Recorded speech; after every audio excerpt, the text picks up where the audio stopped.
We're on our way to the construction site. My car is not just full of vintage chairs, but of some really beautiful things that I picked up in this video, so stay tuned for that. Yeah, I had a super busy week too. We had plumbers and electricians come through and finish up everything for the rough-ins. I'm so excited to go ahead with drywall. Also coming up in this video, I went through the entire mudroom plan, so take a look.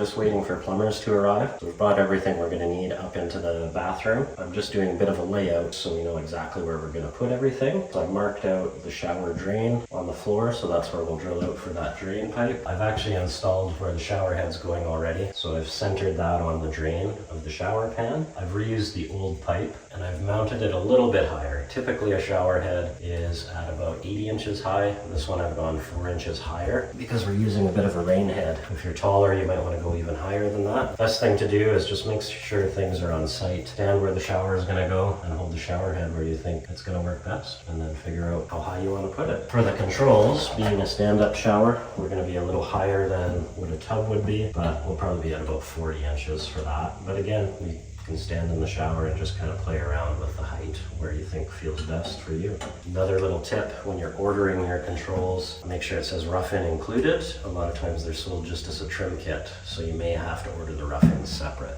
Just do your research to make sure you have everything you need. So now that I've kind of figured out the measures, I'm going to get some blocking in behind here. We can get this mounted nice and easy once the plumbers arrive. Okay, today's the day. We're finally going to remove the wallpaper. So rented a steamer from Home Depot, so it should make quick work of the wallpaper. Might actually be kind of sad to get rid of it, so we'll see.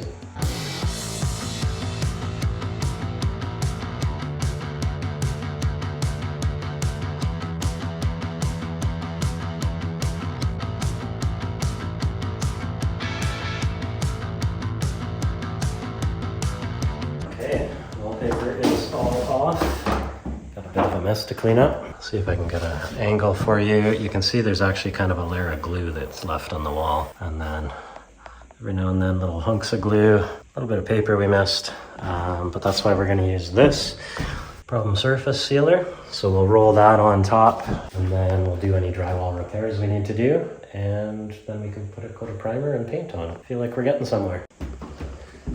Okay, quick little update before we get our day going here. We are just waiting for plumbers to show up again. But yesterday they put in our washer box. Looks like they've got the proper 2 feet of stack height, and it's 2 inch, which is code now. Looks like they're getting ready to run the water lines to the upstairs. And they also rerouted some water lines for me.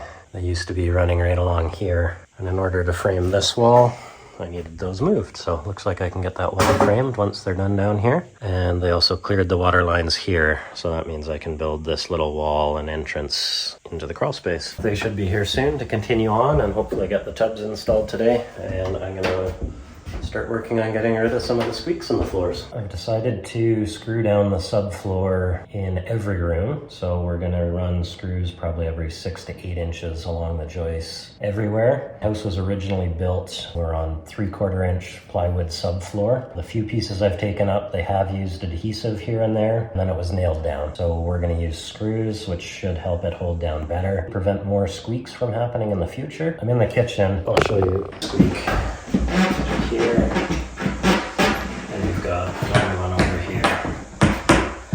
So we'll probably add screws in this high traffic area every 4 inches, and then we'll have another walk through, jump around a little bit, make sure we get rid of this squeak.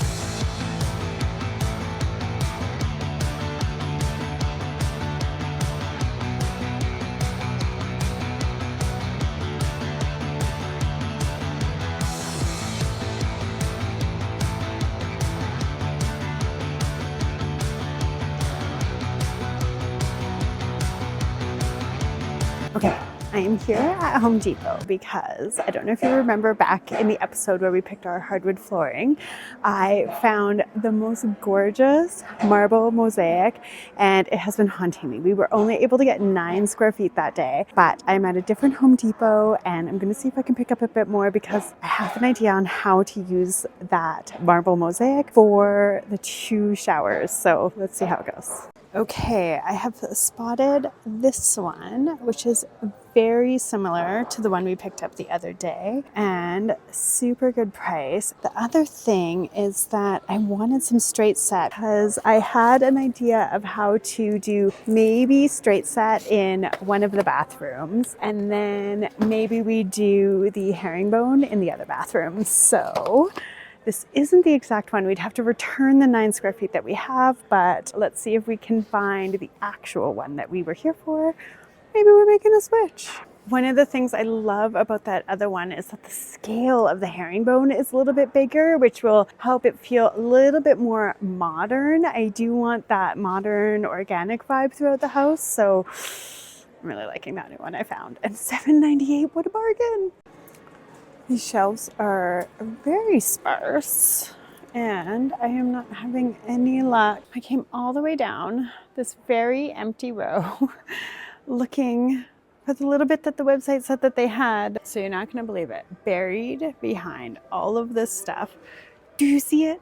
That is the first one that we got. I'm going to take one over to the other one. Yes, see, definitely smaller. This is the one that we have on the site now. And that is the new one that I've just found. I mean, the color of this, I like the brown a little bit more in this one. Let me see if I can get that glare off. I think the scale of this one is nicer.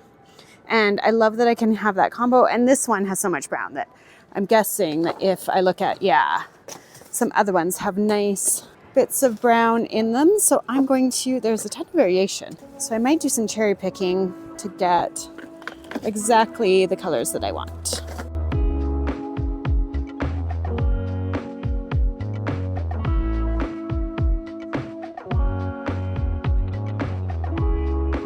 Okay, that was a ton of work, but totally worth it. The dye on this tile is extreme, and some of them have these super dark gray and dark brown, which I don't really like. Sweating.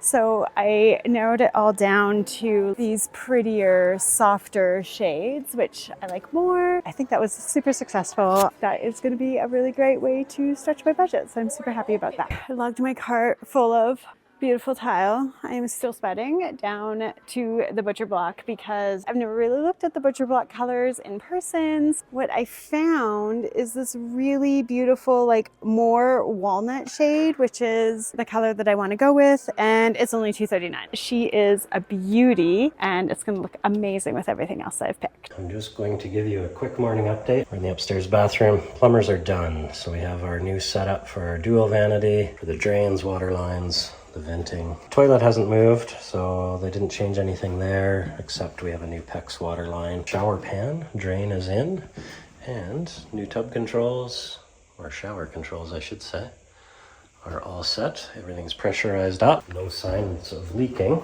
so we'll just pop down. This is our brand new bathroom where there was no plumbing. So toilet's roughed in, tub is roughed in.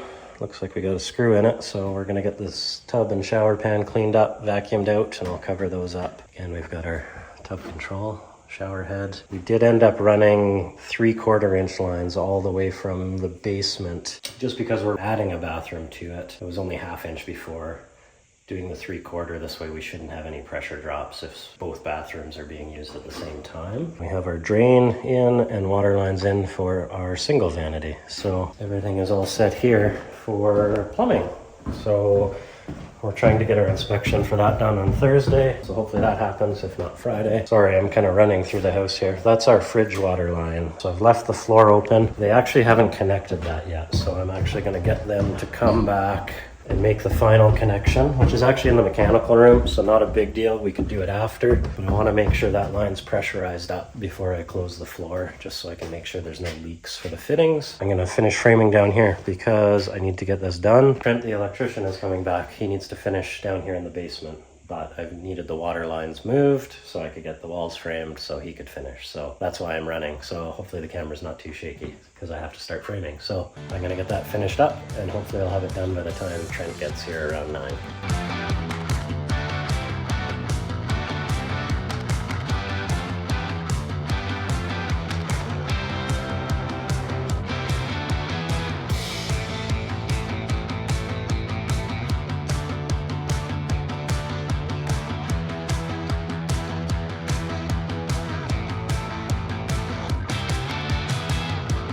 In the boxes at home, they looked super white, and I was stressed I thought it, that I was going to want them to be darker. I mean, I wasn't expecting them to be so close. I know. Yeah. Because it looks more checkerboard on the... No, I know. I was surprised too when they came. I was like, ooh, is this what we want? Like, do we like this? Which direction are you doing it? Like, are Diamonds. Do you want me to set it up? Yeah, there you go, Draper. It's gonna look so good. Put them down, especially on the camera, you can really tell the color difference. Once you start to mix them, you really do see it. We got all distracted. We started opening the floor tile. There's like this hole in the ground that I keep falling in. But what's your plan? Because what's in here? Like, what is that? Plumbing cleanout. What does that mean? Well, that's the main drain. It's also the home of big scary spiders by the looks of things. Possibly. Ideally, you want access to that because if your sewer backs up, that's an access point where they can clear the drain. Okay. So we'll probably end up cutting a new piece of wood that doesn't have a hole, but then we can cut the tiles around that area. Okay. So we still have access. I knew that you needed access to that. So that was one of the reasons why we decided to go with this. Yeah. Like thinner floor, because if it was grout. Yeah, if you had real tile and grout, there'd be a lot of movement with that panel. So you'd end up with possibly cracking tiles, cracking grout. Right. So this is going to work really well for that. And this gets great reviews. This is the Chris Loves Julia floor pop. So we're going to try it out, but I'm excited. I think it looks really beautiful. Wrong spot. Wrong spot. So our big debate about closets. Oh, the layout. Sorry, I forgot. Okay. So you won. I just couldn't get over the idea of not having this extra storage. I think you were definitely right about that. So we know we have like one really good coat closet here where the beautiful bench goes. Yeah, kind of where I'm standing. Yeah, it's the one big beautiful coat closet. The washer dryer here. I want to do that butcher block countertop. And then above now what I'm thinking, instead of that cool drying rack, because I wanted to increase the storage even more, a shelf about here that is made out of that same butcher block. I'm going to buy these really beautiful cast iron shelf brackets from Etsy. They're beautiful. So obviously link below. And then a clothing rack, I think, for like a drying rack, like with hangers. So you can have your clothes just drying above. Like a rod. Like a rod. Yeah, exactly. So that will be so nice. And then the last cabinet is here. One thing that was making me crazy was that cabinet, that PAX wardrobe cabinet was so low. So we looked at kitchen cabinets. Yes.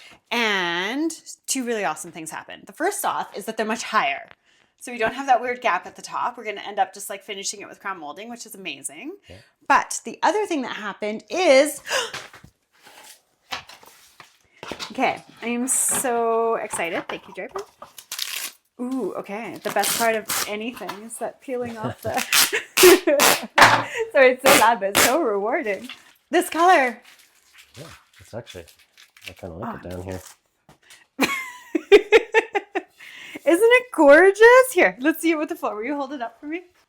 I think that's going to be so nice. Oh, you know what? I'm going to go get the wood, that butcher block sample that we have, because that's going to be in here too. Here is the little piece of wood that we're using as like a butcher block sample. I brought down the hardwood samples as well of the floor that we're planning to use everywhere else. It's funny how it like starts to feel warmer the more things I add to it, huh?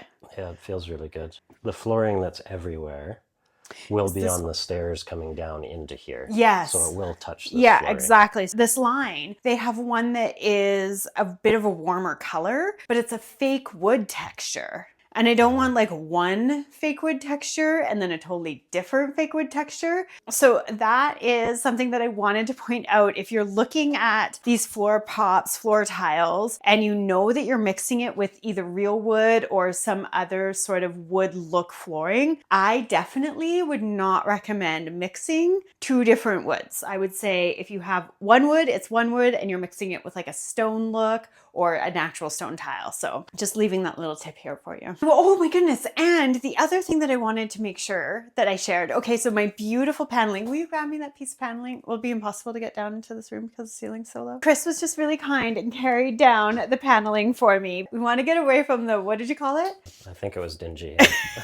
So I really want to make it feel quite like rich and warm so that even though when you are down here and it is the basement, it feels like a luxurious part of the house. We're going to do that same nickel gap paneling that I'm doing behind the cabinet cabinets in the kitchen. Of course, it's going to be vertically, but the panel is longer than the ceiling height, so Chris could only show it to us horizontal. That is going to be on all of the walls in this mudroom, and that texture is going to be so good for warming up the space. So we have our beautiful wood shelves here in this corner.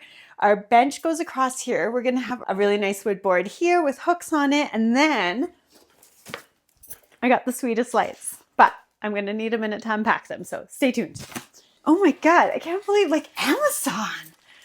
Amazon surprises me. Look at the pretty linen shade. Isn't this so gorgeous? The light is very weird because we're on a construction site. The light we use is the floor construction light. So I'm sorry that the light is very weird whenever we're down in this room. I'm excited. These sweet guys go here over the hooks for the coats. Isn't that just going to be like the sweetest little detail? I'm so excited about this. And then the black iron of the beautiful hooks under the shelf tie-in. It's going to be so gorgeous. Love the black light fixture. Love, love, love what's happening here. Like this combo, love. I think the cabinet color will be super cool down here. It's going to be super cool. And then paint color still to be determined. But otherwise, I'm super excited. I think this is just going to be like a great little room for this house. Yeah, I think it's totally going to transform the whole basement area. Yeah, I totally agree. Finished up another good week. Looking forward to next week where hopefully we can get all our inspections done. While I'm waiting for that, I'm going to plug away at a little more framing backing for our vanities. And there is this weird little storage space that I don't think we've ever shown you. So I'm probably going to be cramped in that storage area, fixing the insulation and vapor barrier while I'm waiting for inspectors to show up.